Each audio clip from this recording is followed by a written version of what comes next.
ரவி சார்ட்ட எனக்கு ரொம்ப பெரிய டவுட் இருக்கும். அவர்கிட்ட மொபைல் ஃபோன் இருக்கா இல்லையான்னு எனக்கு ரொம்ப நாள் டவுட் இருந்துச்சு. ஏன்னா நம்மலாம் பேசும்போது ஒரு 10 மினிட்ஸ் ஒன்ஸாவது அது நமக்கு ஏதோ சப்கான்ஷியஸா ஒரு மைண்ட்ல ஃபோன் எடுத்து பார்த்துருவோம். ஆனா அந்த மனுஷன் வந்து 2.5 மணி நேரம் கதை சொல்லுவோம், அப்படியே உட்காந்துருப்பாரு. அது அது நமக்கு ரொம்ப என்ன இப்படி கதை கேட்கறாரு, இப்ப நம்ம நல்லா கதை சொல்லி ஆகணும் செகண்ட் ஹாஃப்லாம் அந்த மாதிரி இருக்கும். ஸோ அவளோட டெடிகேஷன் வந்து எனக்கு ஃப்ரம் த பிகினிங் அந்த நரேஷன் டேலேருந்தே தெரிஞ்சுது. ஸோ அதுக்கப்புறம் செகண்ட் நரேஷன் ஒரு டைம் போனோம், கதை சொன்னேன், அவ்வளவுதான். அதுக்கப்புறம் அவர் எந்த டவுட்டுமே கேட்டுக்கல.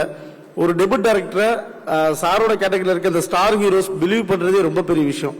ஆனா ரவி சார் எந்த அளவுக்கு பிலீவ் பண்ணார்னா 75 days ஆல்மோஸ்ட் ஷூட் பண்ணிட்டோம்.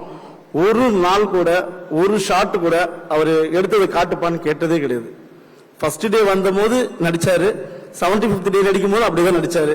என்ன எடுத்தீங்க, என்ன சீன் பண்ணீங்க, அது எப்படி வந்திருக்கு, அந்த ஷாட் எப்படி வந்திருக்கு, இந்த மாதிரி எந்த கொஸ்டினுமே கேட்டதில்ல.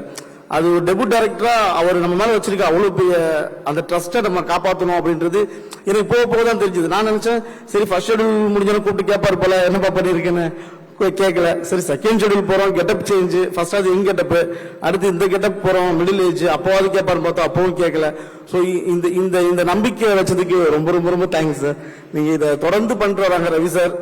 என்ன மாதிரியே நிறைய டெபியூட் டைரக்டர்ஸ் சார் சைட்ல இருந்து சினிமாக்குள்ள வந்திருக்காங்க. ஸோ பெரிய விஷயம். எப்பவுமே ஒரு புது டைரக்டர், டெபியூட் டைரக்டர் ஒரு பெரிய ஹீரோக்கு படம் பண்ணா அந்த படம் சக்சஸ்ஃபுல்லா தான் இருக்கணும். ஏன்னா அப்பதான் மற்ற பெரிய ஹீரோஸ் திரும்ப வரப்போற புது டைரக்டர்ஸை பிலீவ் பண்ணுவாங்க. ஸோ அந்த காரணத்துக்காவது சைரன் ப்ராப்பரா போய் பிளேஸ் ஆயிடணும் அப்படின்னு நினைக்கிறேன். ஸோ அதுக்கப்புறம் வந்து செய்திகளை உடனுக்குடனும் துல்லியமாகவும் தெரிந்து கொள்ள சப்ஸ்கிரைப் பண்ணுங்க.